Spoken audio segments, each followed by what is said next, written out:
What about this? What about this guy? What is sigma root t times z going to be? It's a normal. What's its mean going to be? Mean is going to be still 0. Yeah. Okay? But the variance is going to be sigma squared t. Normally, when you write the n01, the 1, it could be the standard deviation, but it's actually meant to represent the variance. It just happens to be the same. Of course, 1 squared is 1. So what this says is, if you take a normal variable and multiply it by a constant, the variance goes up by the constant squared, that's all. So this says you have an exponential function with the normal variable stuck on top of it, which is still going to be random, right? It's not normal anymore, but it is what? It's not normal, but it's what? Symmetric. No, what's the magic word? It's actually not symmetric. It's the exponential of a normal. Exponentials and logs are always a little bit hazy in your mind until you get it down. So this is a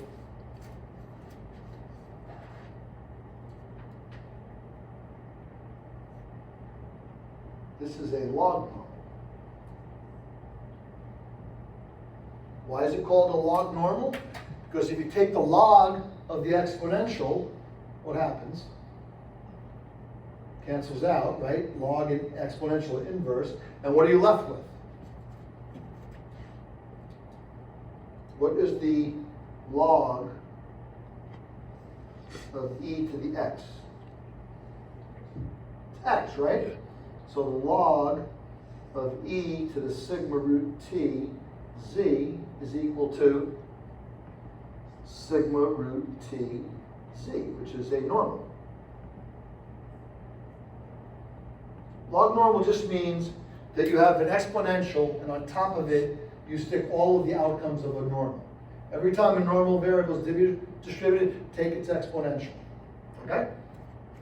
So we've got this constant, because keep in mind S0 ER minus 1/2 sigma squared t, that's a constant, it's just some number, times a log normal, and we're taking the expectation. What does it mean to take the expectation? It says let the random variable, the z, take every possible value that it can as frequently as it does, which as you all know is 68, 95, 99.7 in terms of standard deviations away from the mean. You get a lot of numbers near 0, you get a few numbers near -3 and 3, and you get almost no numbers outside of there, 0.003%, right? Okay, so it's very small, 0.3%, I should say, 0.15% in each tail, right? So 15 out of 1,000 fall into each tail. 985 out of 1,000 fall between -3 and +3. And between -5 and +5, the random variables are like, I don't know, it's 1 in 10,000 or something that gets outside there. So what would you like this expected value to be? We're simulating an asset price, right? We're saying, hey, run 1,000 Monte Carlo paths. Where do you think that Monte Carlo should end up on average? If you're simulating the future of some asset, do we have an asset that lets you acquire it at the end? There's a name for that. What's the derivative? It's the most basic derivative. It's in the title of our book. But it's not that part of the title. The future. Was it? The future. Yeah, option futures. It's a future, but I'm actually thinking forward is what I want. Right? We want this thing to go to the forward. It turns out that this thing will be in expectation equal to S0 e to the RT. Now, you might ask, how does this happen? Well, the way it happens is that this jitter caused by exponentiating a random variable cancels out the -1/2 sigma squared t, and you just end up with, on average, e to the RT. Okay? So we're going to do a simulation. What we're going to do, we could do the following. So 2 methods of simulation.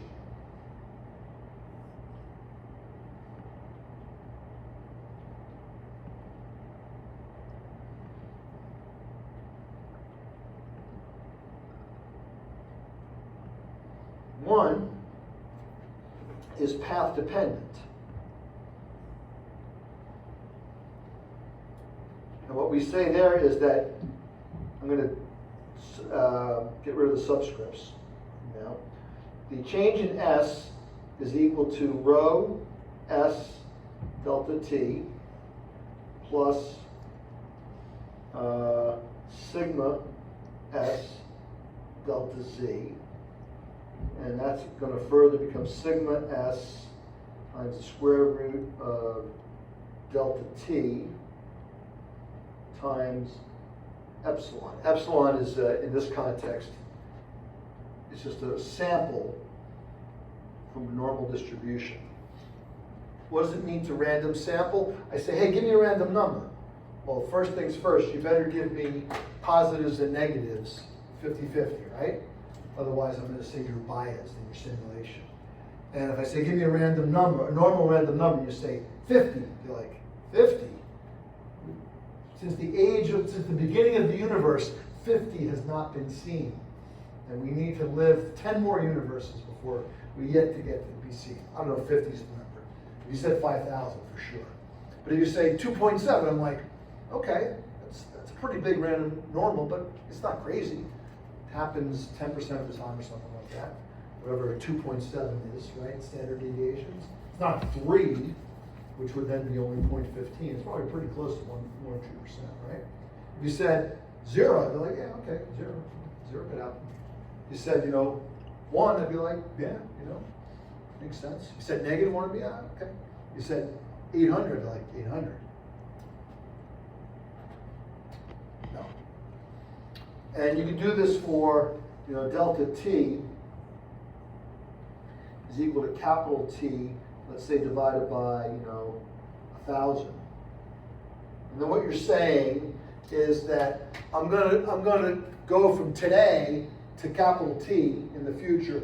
I'm gonna take 1,000 steps. Okay? That's one way we could do this. And this is called path dependent. We'll see what. The second, well, it's really for, the path dependent versus the path independent case. In the path independent case, I'm just going to say that S at time t is just S at time 0 times e to the r. I'll put this here just to emphasize that this piece is deterministic, and then I'm going to have this piece over here too. And what this means is delta t is equal to t. I only take one time step.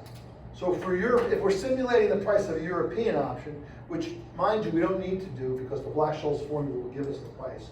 We don't need to simulate. We have a closed form solution. But if I'm simulating in this way, I'm just saying, hey, you know what? Here's today. Let's say capital T is a year, like we usually say.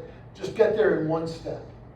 And what will happen in that one step? 20% is going to be your volatility, let's say, times one step. You get a normal variable. That's your answer. And then this is just whatever the forward is, essentially. Okay. The other one says, in order to get to that 1 year point, take 1,000 steps. And in the end, they will end up in the same place. What does it mean for a simulation to end up in the same place?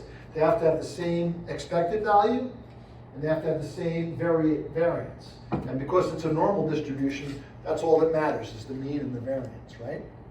The skew and the kurtosis are based on the mean and the variance. Now, of course, it's not exactly true that they'll be exactly the same. If I do this one-step thing, I might find the mean ends up at like 99.99, where 100 is the forward. And if I do it in steps, maybe I get 100.07. That's because I'm simulating. And these simulations really require that they go to the correct answer as the number of samples goes to infinity. And how many samples you need to feel confident that your answer is accurate enough is an interesting question. Turns out in credit risk modeling, a number like 5,000 samples is often used, or even just 1,000 samples. But if you were pricing an option which had a lot of path dependency, you might want more samples. Path independent is a European call option. It doesn't, I don't care what happened the entire year, just tell me the price at the end and I'll tell you what the option's worth. Path dependent means that the path that the spot process follows matters. Is there a knockout? Is there a knock-in? Is there a intermediate step, like an American option, where any day you could say, hey, I'm gonna exercise. Turns out that's more complicated, but you know, that's roughly the idea. Are there dividend payments that I might want to take into account? If the dividend payments occur along the way, you might not want to take a one-step solution. You might want to accrue the dividends and see how they affect the price. Okay, so of course, once we have the idea worked out, we can switch to, you know, we can ask, I mean, GPT will tell you all this stuff, of course, right? But now you've got your first taste of a Monte Carlo. Now let's see what it's going to look like in GPT land. So I asked GPT a simple question, because we're going to use this thing for the Margaret as well. And it says, okay, show me the discrete SDE we are simulating. So discrete means that time steps are finite. They're not infinitesimally small. Could be a day, could be a minute, could be a year. Doesn't matter. It's discrete steps. Whereas the stochastic process, the DS, is your instantaneous shocks. Okay, and it writes it down in two ways for us. Okay, here's our regular stochastic plot. They use W instead of Z. Both letters are used commonly, sometimes B for Brownian motion. Those are the three letters I've seen to represent. W refers to the fact that Norbert Wiener, a German mathematician of the 1920s and the 1930s, put together the main mathematical framework, so they call it the Wiener process. DB for Brownian motion, because Scottish botanist Robert Brown observed it under a microscope in 1807. Often DZ, because Z is a letter we often use for normal random variables and is ultimately a normal random variable. Okay? And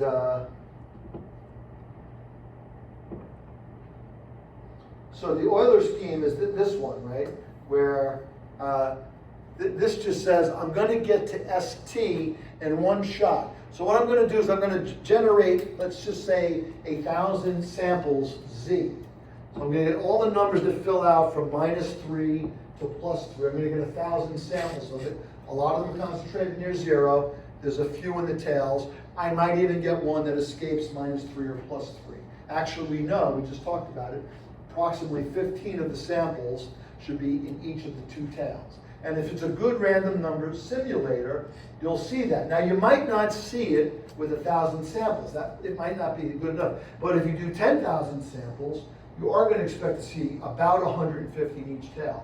And if that's still a little bit inaccurate, maybe you have to wait till you have 10,000 samples, or I say 10,000, I guess 100,000 samples, you're going to expect to see 1,500. Eventually, if the simulation is, if the random number simulator is a good simulator, you'll get to see the tails. And for some options, it's very important to have the tails, right? If what's an example of an option where the tail is very important? So the tail means, tails always mean it moved a lot from where it was today. That's getting into the tails. You like knockout options? Not necessarily, because if spot's at 100 and the knockout's at 110, 110's not in the tail. It's, a year from now, we're probably going to see 110, good chance. But what kind of option does depend on the tail? Gets most of its money from the tail.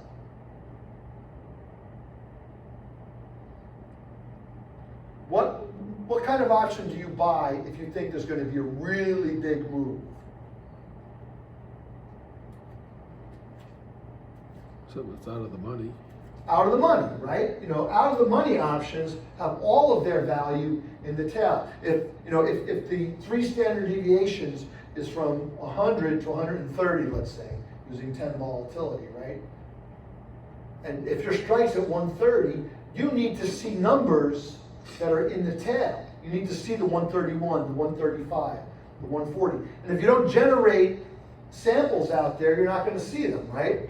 So you may need a lot of examples of Z to come up with an estimate of the value. And this is actual problem. Now, Monte Carlo simulation is used in a lot of places. In fact, it was created or first utilized in mathematics by John von Neumann, I believe. Some people consider maybe the smartest person of the 20th century. He was a mathematician and a computer scientist, probably German, who, among other things, developed the Monte Carlo method. And the Monte Carlo method was used most famously in Columbia and NYU and University of Chicago to simulate the type of chain reaction that would be required to create a nuclear explosion, right? A lot of what was done at NYU in the 1940s was about solving for the atomic bomb. Columbia, I think they did a lot of the physics. Chicago, they did a lot of the physical testing, I think, the Fermi accelerator out there. So Monte Carlo simulations have lots of uses outside of finance, all of which involve just, can you generate random samples, Z in this case, but any random variable, that fill in the distribution. And when you're trying to estimate a tail option, it's kind of hard because you have to do a lot of sampling to get a real fair representation of the tail. You know, and going back to our example where 130 was the strike and 100 was the spot, right? You need to know 131, 132, 137, 140, because all of those things contribute a lot of value to the tail option. And if you don't have enough samples, you just never see them. So there are methods that Monte Carlo mathematicians developed to get better estimate of the tail. Okay, so then they tell you here that, you know, this is a closed form solution to the Ito formula. And then we get code, which will do this exact thing, right? This says, look, what I'm going to do is I'm going to generate these Z's. The Z's have to be simulated, but everything else is the numbers we've already seen.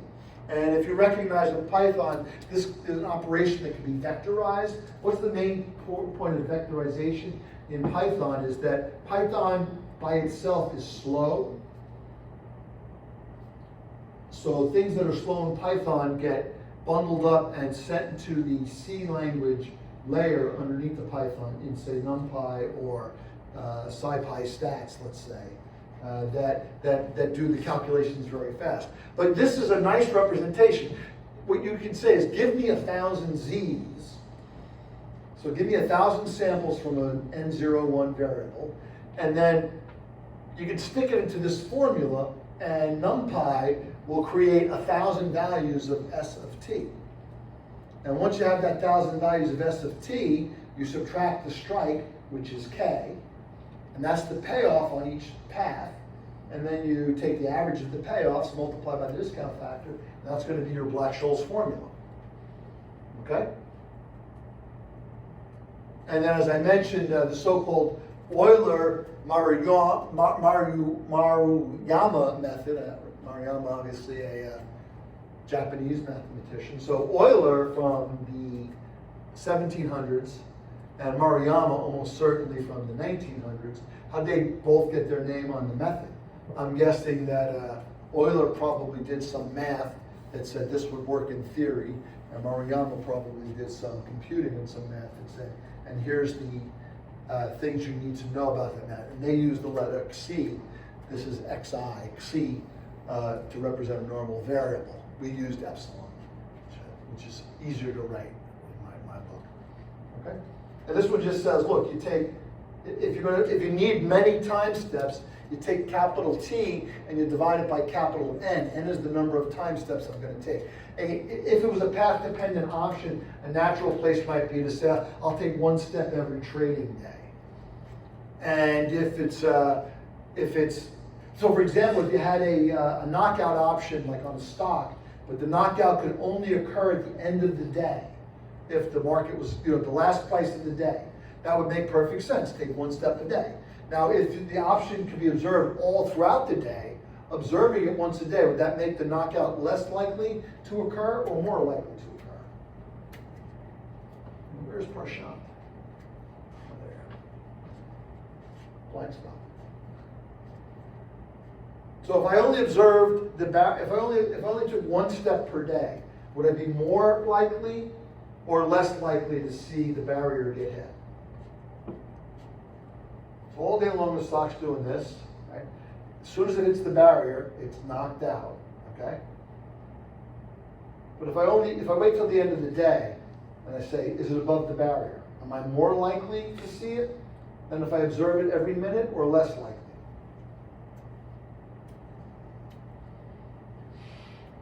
So two guys, two girls. One girl staring at, and one woman staring at the screen all day long, and the second it hits 100, she says, hey, that option's gone.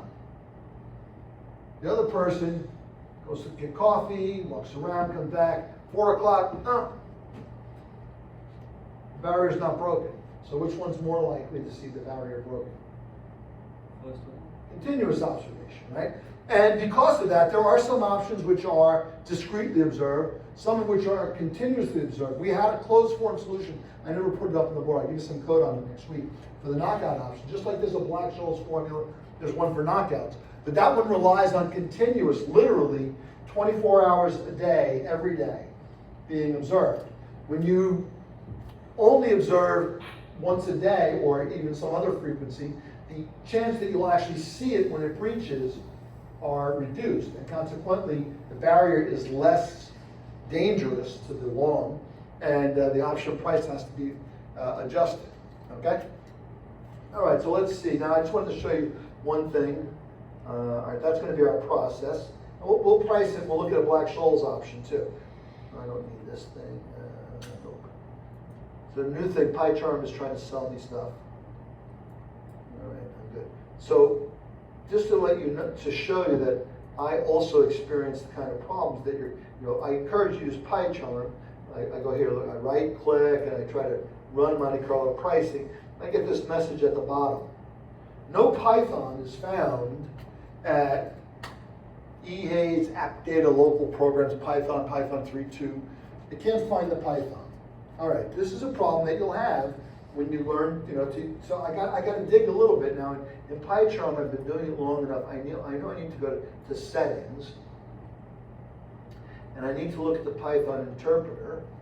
And this one says Python 3.10. Let's add an interpreter. Okay. Let's see what we got. New. Let's say existing. All my interpreters are gone somehow, so I have to deal with that.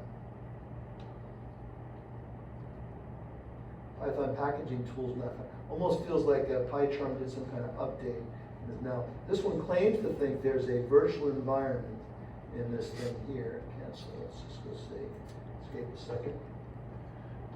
All right. So I got to dig a little bit, right? I got 5 more minutes to see what we find. So there's a virtual environment library root. Okay, let's just go here. There is where is it? Let me restore the default layout. Okay. Stop Monte Carlo price. Maybe I should stop it. Sure. Okay. Where is my here? Terminal window. Okay. So in my terminal environment, let me see if I got Python here. There's no Python. Okay. So now this is when when you're installing PyCharm, you have to figure out where your stuff is going. Let's just go here to C drive. And, no matter how many times I tell Windows over the years that I want it to work this way, it never does. Remember. And where's it looking? eHays. Alright, that's users. eHays. App data. Okay.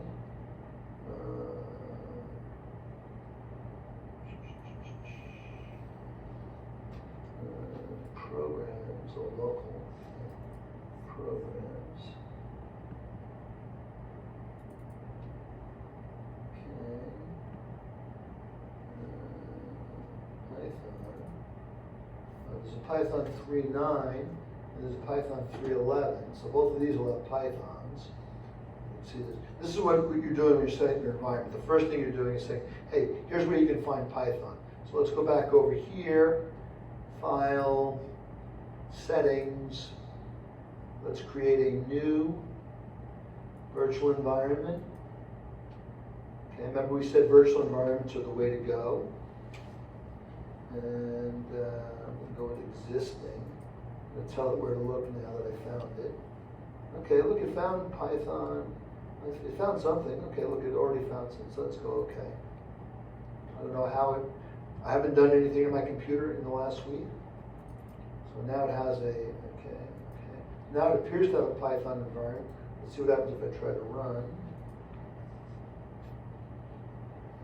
No, it's not available because PyCharm is updating the indices. Okay, let's give it a second. So it's indexing down here. Indexing means it's reading through the library and finding out where everything is located, because it can't run if it doesn't know where to find stuff. First question will be, is NumPy, it's not giving me a squiggly under NumPy, so I think it probably found it. Let's find out what happens. All right, let's see if we give it a shot here.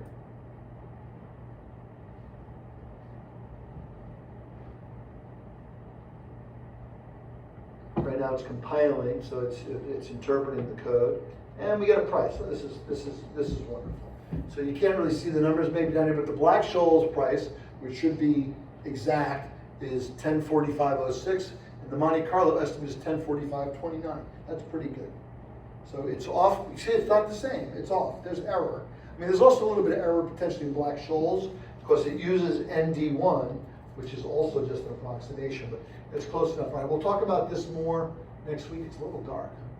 All right, and we'll do some more Monte Carlo next week on the Margrave option, and we'll talk about basket options as well, and then we'll keep going. So there will be some final assignment. It'll probably be exam. Maybe it'll be a coding assignment. Depends on how much exam material I have that I think is good, worth talking about. Which won't be due to like after the 31st, which is, I guess 2 weeks from today is the 30th. We'll have class here next week. 30th we might do remotely. I'll let you know when the time comes. I should probably come because I'd like to see you all, but I know some people may already be going to faraway places, and we'll miss you. Think kindly of you nonetheless. Okay, have a nice week, and I'll see you next week. Thank you for everything.